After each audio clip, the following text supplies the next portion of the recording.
এই বৃন্দাবনে আজকের আমার এই শ্রীমতী রাধারানী, এই রাধারানীর অন্তরে একটা দুঃখ আছে। কি দুঃখ? বৃন্দাবনে রাধারানী কৃষ্ণ ভালোবাসে কলঙ্কিনী হয়েছে।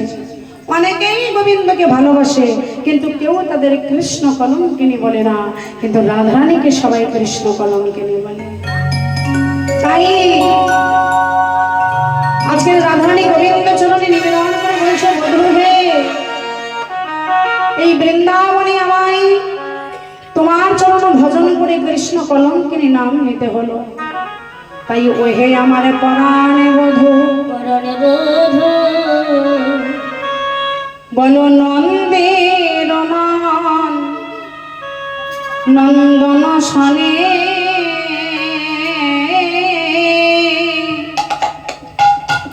দোষী নহে কোন জানে।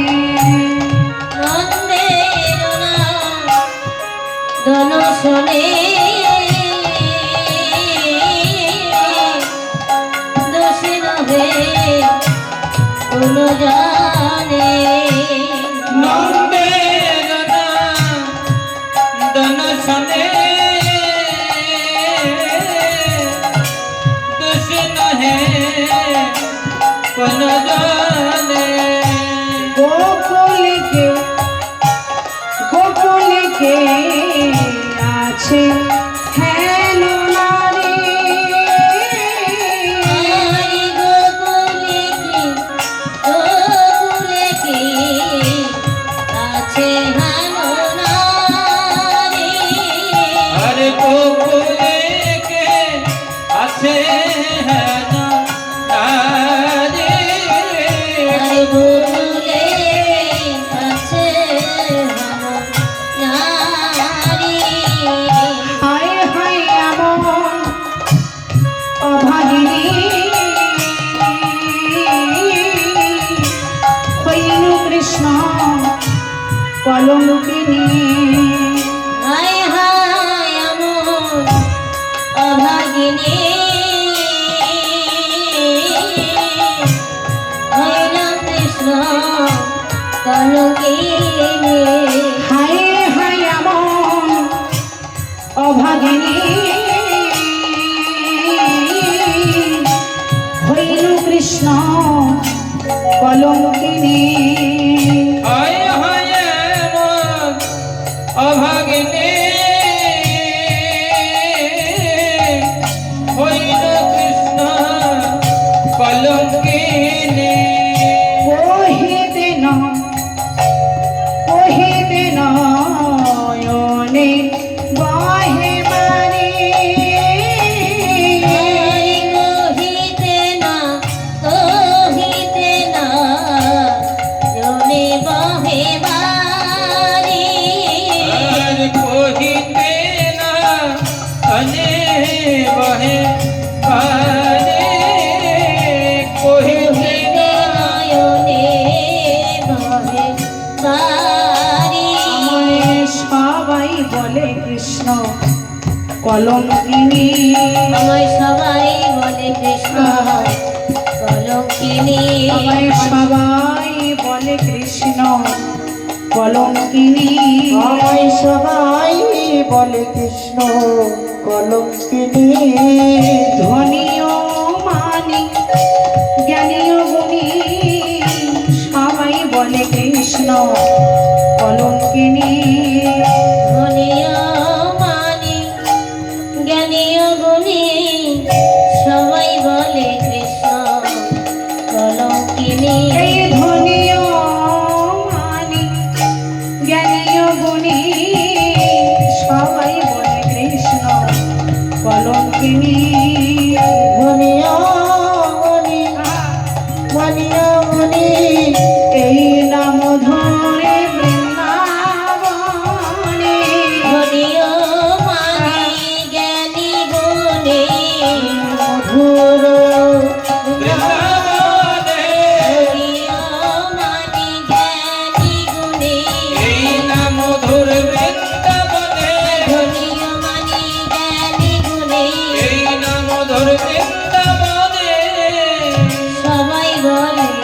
কৃষ্ণ কলঙ্কিনী। ধনী মানি জ্ঞানী গুণী এই মধুর বৃন্দাবনে আমায় সবাই কৃষ্ণ কলঙ্কিনী বলে। বধূ, তোমার চরণ ভজন করে আজকের আমি কৃষ্ণ কলঙ্কিনী হলাম। আহা, এই 84 কোষ বৃন্দাবনে কার এমন দশা হয়েছে বধূ বলো তো? কার এমন দশা হয়েছে? হরি 84 কোষ আজকের আমি হলাম কলঙ্কিনী। আর অনেকেই তো তোমায় কৃষ্ণ তোমাকে ভালোবাসে, তারা তো কৃষ্ণ ভালোবাসে কলঙ্কিনী হলো না। শাস্ত্রে বলেছে অন্যের নিন্দা শোনাও পাপ, আর অন্যের নিন্দা বলাও পাপ। মনে মনে আপনি ভাবছেন ও নিন্দা করছে, আমি তো করছি না, কি তাহলে ওর অপরাধ হচ্ছে? শাস্ত্র বললে না, যে নিন্দা করছে আর যে বসে বসে শুনছে দুজনারই সমান অপরাধ। কি তাই কি বলছে শাস্ত্র? অন্যের যে অপযশ কহিতে শুনিতে দোষ, আর অন্যের যে অপযশ কহিতে শুনিতে দোষ। অন্যের যে অপযশ কহিতে শুনিতে দোষ। আছে হেন বিধি রবিধান, আর আছে হেন বিধির বিধান। আছে হেন বিধির বিধান। আছে হেন বিধির বিধান। অন্যের যে অপযশ কহিতে শুনিতে দোষ, আছে হেন বিধির বিধান। তাই রাধানী বলছে বধূ, আমারও কলঙ্ক যত গাও তো ভাগবত, ভাগবতে আমার কলঙ্কের কথা নিয়ে রত বলছে। আমারও কলঙ্ক কত, যত গাও তো ভাগবত, ফুকারই বেদ পুরাণ। জানো বধূ, কেহ গায়ে ধীরে ধীরে, কেহ গায়ে উচ্চ ঈশ্বরে, কেহ গায় ধীরে ধীরে, কেহ গায় উচ্চ স্বরে। কেহ গায় ধীরে ধীরে, কেহ গায় উচ্চ ঈশ্বরে। কেহ বাজ কয়ে মনে মনে, কেহ বাজ কয়ে মনে মনে, আয় গো। কেহ জবায় মনে মনে, কেহ বাজ কয়ে মনে মনে। কেহ ধীরে ধীরে গায়, আবার কেহ মনে মনে জপ করে। তাই আমি বৃন্দাবনে বসে অভিশাপ দেব, আমার কথা বলবে যারা, আমার মতো হবে তারা, বসিয়া বলিলাম বৃন্দাবনে। সঙ্গে সঙ্গে পেছন থেকে সখীরা এসে বলছে, রাধা রানীর জয় হোক, জয় হোক, রাধা রানীর জয় হোক। জয় হোক। সখী রাধারানী আমার ছুঁচ করে দেখছে সখীরা। একই ললিতা, অভিশাখা, বৃন্দাবনে আমি অভিশাপ দিলাম আর তোরা সবাই মিলে আমার জয়ের ধ্বনি করছিস। ললিতা বলছে, রাধে তুই বারবার অভিশাপ দে, যতবার জন্ম হয় ততবার যেন এই বৃন্দাবনে জন্ম হয়, আর ততবারই যেন আমরা তোর মতো কৃষ্ণ কলঙ্কিনী হতে পারি। বসুরামানন্দ সুখে বচনা স্ফুরে মুখে, ধারা বহে যুগল নয়নে। ধরবহে যুগল নয়নে। রাধারানী বলছে, সখী বলতো অহল্যা কি সতী? বিচার করে দেখতে গেলে অহল্যা সতী নয়, দ্রৌপদী যার পঞ্চস্বামী সে কি করে সতী হতে পারে, কিন্তু সেও আমার গোবিন্দ চরণ আশ্রয় করে সতীত্ব অর্জন করল। কুন্তী কুমারী অবস্থায় যার কর্ণ থেকে সন্তান জন্ম নেয় সে কি করে সতী হলো? তারা সেও আজকের সতী হয়েছে। কিন্তু ললিতারে শুনে না, তোরা আমায় বলে দে অহল্যা দ্রৌপদী কুন্তী এরা কেমন করে সতী হলো? তাই রাধারানী আমার বলছেন অহল্যা দ্রৌপদী কুন্তী ওই মন্দাদরি তারা, অহল্যা দ্রৌপদী কুন্তী মন্দাধরি তারা, অহল্যা দ্রৌপদী কুন্তী মন্দাদরি তারা, অহল্যা দ্রৌপদী কুন্তী মন্দাধরি তারা, শ্রী হরি ভজনা করে সতী হলো ওরা। আর শ্রী হরি ভজনা করে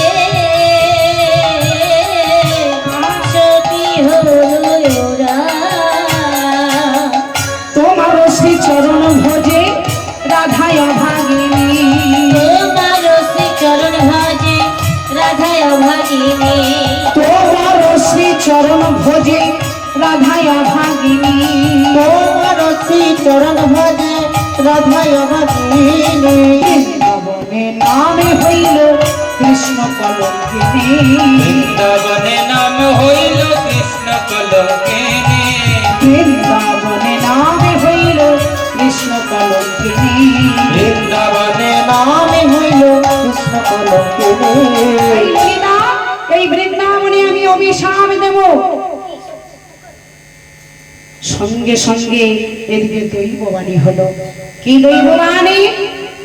সঙ্গে সঙ্গে দৈববাণী হলো, হে রাধে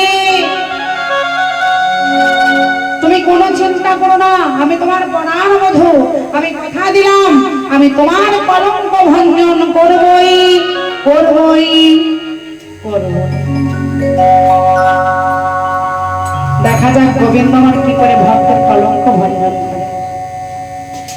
রাধারানী আমার সতীবান পরিবেষ্টিতা হয়ে গোবিন্দের কথা কথোপকথন করছেন। এমন তো সময় এদিকে কি হলো, এদিকে প্রাণ গোবিন্দ আমার সকালবেলায় গোচারণে গেছে, গোচারণে গিয়ে সখাদের সঙ্গে খেলা করছেন। খেলা করতে করতে বলছে সুদাম সুদাম দাম ও সুদাম শোন, তোরা খেলা কর ভাই, আমি একটু আসছি। এই বলে সখাদের বনমাঝে রেখে দিয়ে গোবিন্দ আমার সরাসরি গৃহে ফিরে আসলেন। গৃহে ফিরে এসে ছলনা করে কি বলছে, ছলনা করে আমার ভগবান মাকে ডাকছেন, মা ও মা, মা মা বলে ডাকতে ডাকতে বলছে মা গো আমায় ধরো ধরো, মা গো আমায় ধরো ধরো, মা গো আমায় ধরো ধরো, চরে অঙ্গ ধরো ধরো, মা গো আমায় ধরো ধরো, জরে ধরো ধরো, মা গো আমায় ধরো ধরো, চরে অঙ্গ ধরো ধরো, মা গো আমায় ধরো ধরো, হরি হরি ধরো ধরো, আমায় ধরো ধরো, জরে অঙ্গ ধরো ধরো, আমায় ধরো ধরো। মা তুমি আমায় ধরো। গোপাল যখন বলছে মা আমায় ধরো, সঙ্গে সঙ্গে মা কি করেছি, মা আমার ছুটে গিয়ে সমস্ত কাজকর্ম ফেলে রেখে মাইকম্যান গোপালকে কোলে তুলে নিয়েছে। যেই গোপালকে কোলে নিয়েছে সঙ্গে সঙ্গে গোবিন্দ আমার ছলনা করে বলে অমিনি গোপাল ভোলে পড়িল, মেনে গোপাল বলে করিল, বলে অমিনি গোপাল ভোলে পড়িল, অমনি গোপাল হরি করিল, মায়ের গলা গোপাল ঢলে পড়িল। মায়ের জ্বালা জড়ায়ে ধরে ওমিলে গোপাল বলে মরিল। যে গোপালে ধরে পড়েছে মা চিৎকার করে ডেকে উঠলো, গোপাল গোপাল। কি হয়েছে বাবা, কি হয়েছে? অমন করে তুই কাঁদছিস কেন? একবার আমার কাছে খুলে বল বাবা, তোর কি হয়েছে? যেই গোপাল গোপাল বলে ডেকেছে, সঙ্গে সঙ্গে গোপালের হাত পা একেবারে ঠান্ডা হয়ে গেছে। যেই গোপালের হাত পা ঠান্ডা হয়ে গেছে, তখন মামার কোনো উপায় না পেয়ে তাড়াতাড়ি করে রোহিণী দিদিকে ডাকছে, দিদি একবার ছুটে এসো। আমার গোপাল তো কোনো সময় এরকম হয় না, আজকে কেন এমন হলো?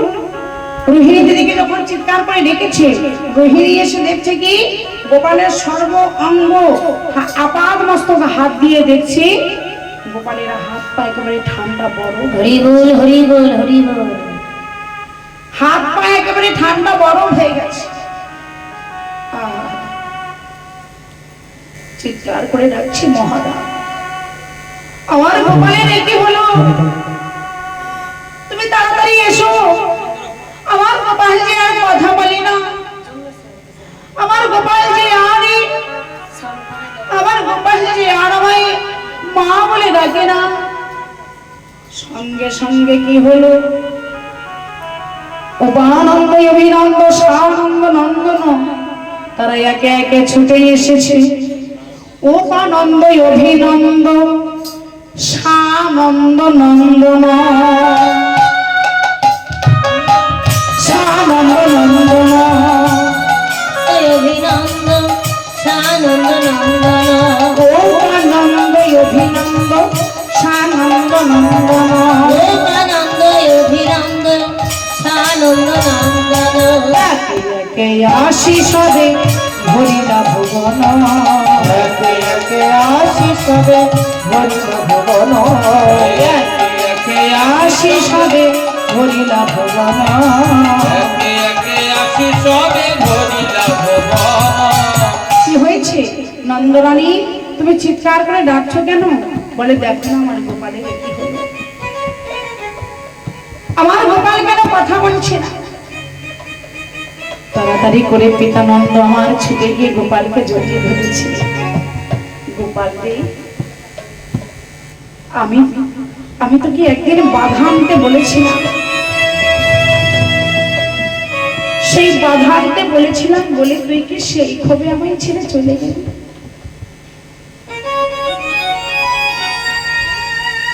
পিতানন্দ মহারাজ গৃহকর্মে ব্যস্ত, এমতো সময়ে পিতানন্দ মহারাজের খরম ওই উঠোনের মধ্যে পড়েছিল। গোবিন্দকে বলেছিলেন, বাবা গোপাল আমার খরম দুটো নিয়ে আয় বাবা। প্রাণ গোবিন্দ আমার পিতার খরম যুগল মস্তকে করে নিয়ে এসেছিল। তাই বলছি, উনি আমার বাধা দেওয়া ধন, তোকে আমি বাধা আনতে বলেছিলাম বলে সেই ক্ষোভেকে তুই আমায় ছেড়ে চলে গেলি গোপাল। মানন্দরানী গোপালকে জড়িয়ে ধরে কাঁদছে, গোপাল তুই মিলে যে আমার আর কেউ নাই রে গোপাল। একদিন নবনী চুরি করে খেয়েছিলি বলে, আমি তোকে বেঁধেছিলাম বলে সেই দুঃখে তুই আমায় ছেড়ে চলে গেলি। আমি কথা দিলাম বাবা, আমার যে নবলক্ষ ধেনুর পায়ের ক্ষীর স্বর নবনী আছে, সব তোকে আমি উদর পরিপূর্ণ করে সেবা দেব। কিন্তু গোপাল রে, তুই একবার মা মা বলে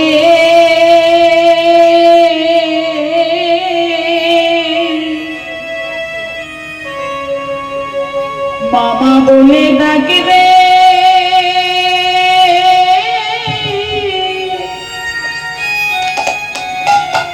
ডাকিরে গোপাল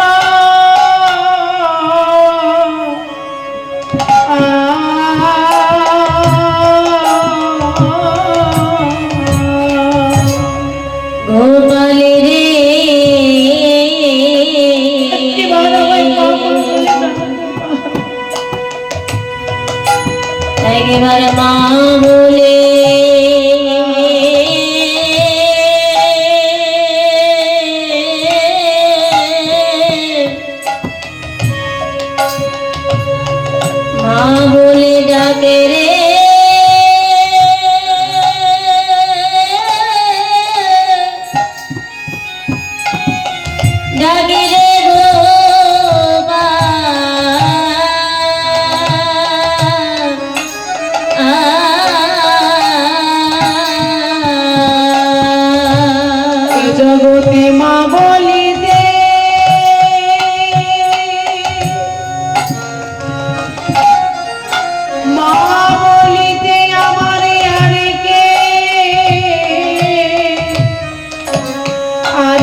সবাই কাঁদছে।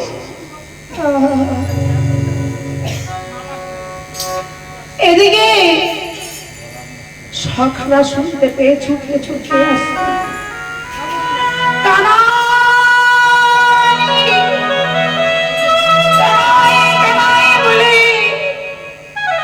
সবাই মিলে এসে বলছে, ভাই রে,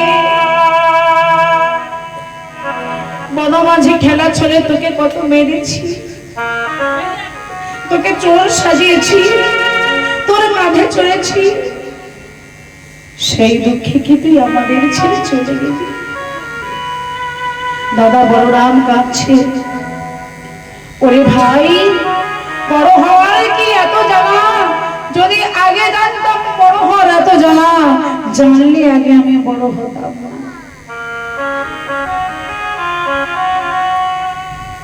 সবাই যখন কাঁদছে, আর কি ভগবান থাকতে পারে?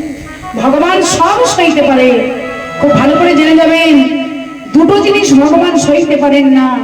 এক হলো ভক্তের অহংকার, আর দুই হলো ভক্তের নয়নের জল। হরি হরি বল, হরি বল, হরি বল।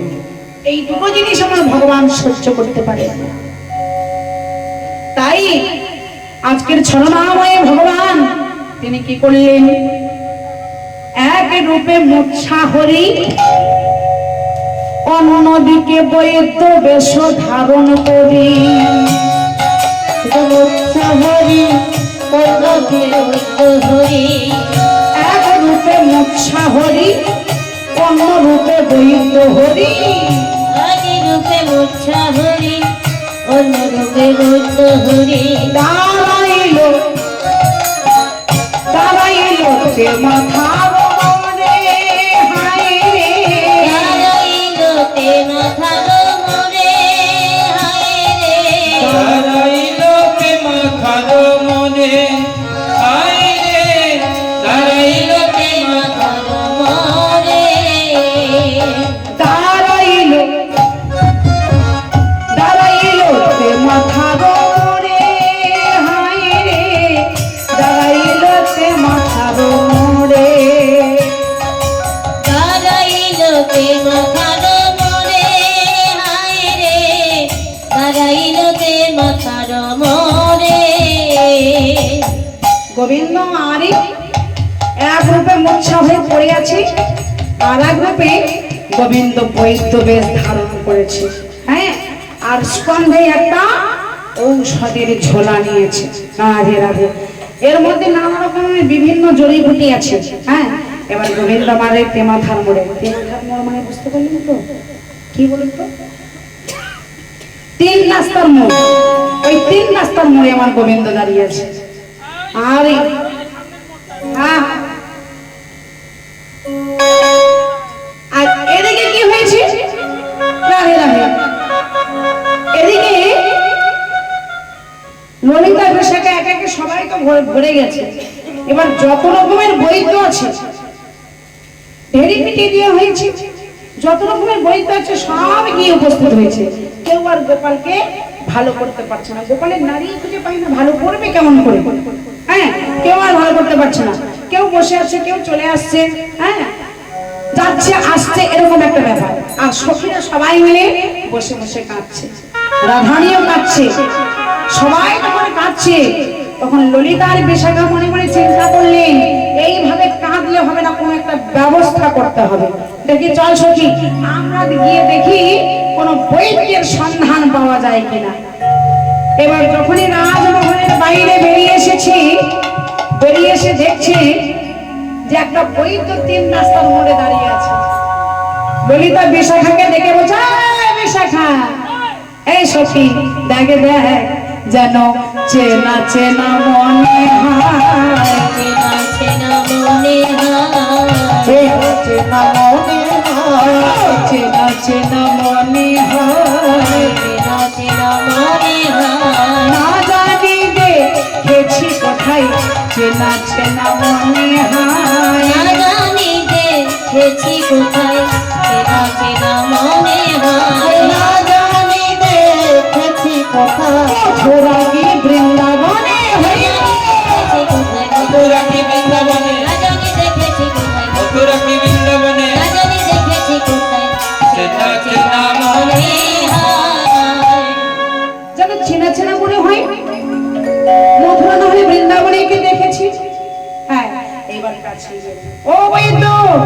ওই তো কি গো, তুমি কোথায় চলেছো? হ্যাঁ বলি শোনো, আমি রোগীর রোগ সারাতে চলেছি। আহা, তাই নাকি? বলে হ্যাঁ। এবার সখীগণ জিজ্ঞাসা করছে, সখীগণ কহে মধুর বচনে কোথা বা তোমার বাড়ি? সখীগণে কহে মধুর বচনে কোথা বা তোমার বাড়ি? সখীগণ কহে মধুর বচনে কোথা বা তোমার বাড়ি? সখীগণ কহে মধুর বচনে কোথায় তোমার বাড়ি? ভক্তি সেবিকায় চড়ি কামরূপ, ভক্তি সেবিকায় করি গাননব। ভক্তি সেবিকায় চড়ি কামরূপ, ভক্তি সেবিকায় যদি কামরূপ, ভবরোগের হলাম হরি, ভবরোগের হলাম হরি। আমি ভবরোগের হলাম হরি, ভবরোগের হলাম হরি। শোনো, আমার নাম হলো হরি বৈদ্য। বাবা বাবা, তাই নাকি? বলে হ্যাঁ, আর যে রোগীকে আমি দর্শন করি, দর্শন করা মাত্র তার আমি সমস্ত রোগ হরণ করে ফেলি। বাপরে বাপ, তাহলে তো বৈদ্য সাধারণ বৈদ্য নয়, দর্শন করা মাত্র রোগীর সমস্ত রোগ হরণ করে ফেলে। বাপরে বাপ। তা শোনো, ও হে বৈদ্য, তুমি কি জানো নন্দ মহারাজের একমাত্র পুত্র, তার এই মূর্ছাগত রোগ হয়েছে? তুমি যদি সেই মূর্ছাগত রোগ ভালো করতে পারো, যা চাইবে তুমি তাই পাবে। এসো আমার সঙ্গে। এই বলে ললিতার বিশাখা বৈদ্যকে নিয়ে যাচ্ছে নিজের সঙ্গে করে রাজমহলে। এবার রাজমহলে গিয়ে যখন প্রবেশ করেছে, দেখছে আরো আরো বৈদ্যরা বসে আছে। সবার চোখ ফাঁকি দেওয়া যায়, কিন্তু মায়ের চোখকে ফাঁকি দেওয়া যায় না। মা যখনই বৈদ্যকে দর্শন করেছে, দর্শন করে চিনতে পেরে গেছে তোমার গোপাল। গোপাল, ও বাবা তুই কোথায় ছিলি? আয় তো আমার বলে আয়। যে গোপাল গোপাল বলে এগিয়ে যাচ্ছে, সঙ্গে সঙ্গে গোবিন্দ আমার মায়ের চোখে মায়া জাল বিস্তার করলেন। মা চিনতে পারলে তো আমার রাধারানীর কলঙ্ক ভঞ্জন হবে না। বলছে মা, আমি তোমার গোপাল নই, আমার নাম হলো হরি বৈদ্য। আমি তোমার গোপালের মূর্ছা রোগ ভালো করবার জন্য এসেছি। পারবি বাবা? পারবি? পারবি আমার গোপালের রোগ ভালো করতে? হ্যাঁ। তোমার গোপাল কোথায়? বলে ওই যে মূর্ছাগত। তাড়াতাড়ি হরি বৈদ্য গোপালের কাছে বসে গোপালের আপাদ মস্তক হাত বুলিয়ে দিয়েছে। এরা তো কেউ নারী খুঁজে পায়নি, আর হরি বৈদ্য সর্বাঙ্গ হাত বুলিয়ে যখন মাথায় হাত দিয়েছে, তখন বলছে মা, তোমার গোপালের নারী পাওয়া গেছে মা। বলে কোথায় পেলি বাবা? বলে মস্তকে নারী পাওয়া গেছে। মস্তকে কখনো নারী থেকে? বলে মা, এই যে যত বৈদ্য বসে আছে, এরা হলো সব আনাড়ি বৈদ্য, এরা কেউ নারীর খবর জানে না। আমি তোমার গোপালের নারী পেয়ে গেছে মস্তকে। তাই নাকি? বলে হ্যাঁ। তবে তোমার গোপালের রোগটা কি হয়েছে বলি শোনো। কি হয়েছে আমার গোপালের রোগ? বলে মাগো, বায়ুতে ঘিরেছে কোপে, ঘন ঘন গাত্র কাঁপে। বায়ুতে ঘিরেছে কোপে, ঘন ঘন গাত্র কাঁপে। বায়ুতে ঘিরেছে কোপে, ঘন ঘন গাত্র কাঁপে। বায়ুতে ঘিরেছে কোপে, ঘন ঘন গাত্র কাঁপে। পিপাসাজে হইবে এখনি মাগো, পিপাসাজে হইবে এখনি মাগো। পিপাসাজে হইবে এখনি মাগো, পিপাসাজে হইবে এখনি। পিপাসা হবে মা, পিপাসা হবে মা, পিপাসা হবে মা, পিপাসা হবে মা, বলে এই রোগের এই লক্ষণ পিপাসা হবে মা, এই রোগের এই লক্ষণ পিপাসা হবে মা, এই রোগের এই লক্ষণ পিপাসা হবে মা। এই রোগের এই লক্ষণ পিপাসা হবে মা, হ্যাঁ, এই রোগটার এরকমই লক্ষণ, পিপাসা হবে। ঘন ঘন গা কাঁপছে, বাবা আমার গোপাল কি কোনো মতে ভালো হবে না? বলে তোমার গোপাল ভালো করতে পারি, তবে একটা সমস্যা আছে। কি সমস্যা? বলে শোনো, একটা কলসি নিয়ে এসো, কলসিতে 100 ছিদ্র করা হবে।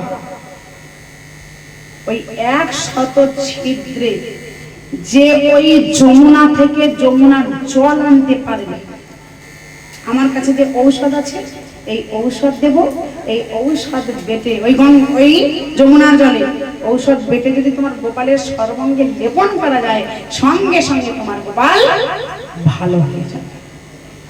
সত্যি বলছিস বাবা? হ্যাঁ, তোমার গোপাল অবশ্যই ভালো হবে। তাহলে সতী নানি কে আছো? তাড়াতাড়ি চলে এসো। কে আছে গো বৃন্দাবনে সতী নানি? 100 ছিদ্র কলসিতে করে জল আনতে হবে। কই সতী নারীর প্রয়োজন? হায় হায় হায় রে, কেউ তো ভয়ে আর আসছে না। এদিকে বৃন্দাবনে সতী নারী কানা। রাধে রাধে রাধে। ললিতার এই যে ললিতা বিশাখা বসে আছে, অষ্টসখী বৃন্দ ব্রজবাসীরা বসে আছে, হ্যাঁ, কেউ আর বলতে পারছে না। আর এদিকে যাবর মন্দিরে জটিলা আর কুটিলা, জটিলা বলে মহিষতী আর কুটিলা বলে মহিষতী, জটিলা বলে মহিষতী আর কুটিলা বলে মহিষতী, জটিলা বলে মহিষতী আর কুটিলা বলে মহিষতী, জটিলা বলে মহিষতী আর কুটিলা বলে মহিষতী, জটিলা বলে মুই মানে আমি, জটিলা বলে আমি সতী, কুটিলা বলে না আমি সতী। তা দুই মাই বেটি ঝগড়া হচ্ছে, কে পারবে? জটিলা আর কুটিলা কে পারবে? জটিলা তো বৃদ্ধ হয়ে গেছে, জটিলা মা, আর কুটিলা এখনো শক্তি সবল আছে। তা মেয়ের সঙ্গে কুটিলার সঙ্গে জটিলা ঝগড়া করে পেরে উঠছে না। তাই অবশেষে কি বললো, ও কুটিলা অমন করে ঝগড়া করিস না মা, শোন কুটিলা। ও কুটিলা বলে তুই সতী আর মই সতী লো, তুই সতী আর মহিষতী, তুই সতী আর মই সতী লো, মহিষতী আর মহিষতী, বলে আমরা সতীর অগ্রগণ্য, তুই সতী আর মই সতী লো, আমরা সতীর অগ্রগণ্য, তুই সতী আর মহিষতী, বলে আমরা সতীর অগ্রগণ্য, তুই সতী আর মই সতী লো। আমরা সতী অগ্রগণ্য, সতী আর মহিষতী, আমরা হলাম দুজন সতী, তুই সতী আর মই সতী। যেই এই কথা বলেছে সঙ্গে সঙ্গে জটিলার কুটিলাকে আনা হলো। এবার জটিলার কুটিলা এসেছে, এই যে বড় একটা কলসি, সেই কলসি রাখা আছে। বলছে বলো ভাই তো দাও দাও তোমার কলসি দাও, আগে কে যাবে? কুটিলা মানে মা আমি আগে যাই। বলে না তুই যেতে পারবি না, আমি আগে যাই। বলে না না আমি আগে যাবো। তা জটিলা বলছে যাবি আগে? তা যা তাহলে, দেখিস মান সম্মান যেন ডুবাস না। বলে না না। তা বই তো বলছে তুমি কে গো? এই রে তুমি আমায় চিনতে পারছো না? বলে না। বলে আমার নাম তো কুটিলা। ও তা তুমি এই যে ছিদ্র কলসি এতে করে তুমি জল আনতে পারবে? কুটিলা বলছে এই যে আমার গুণের কথা তো তুমি জানো না, আমার অনেক গুণ আছে।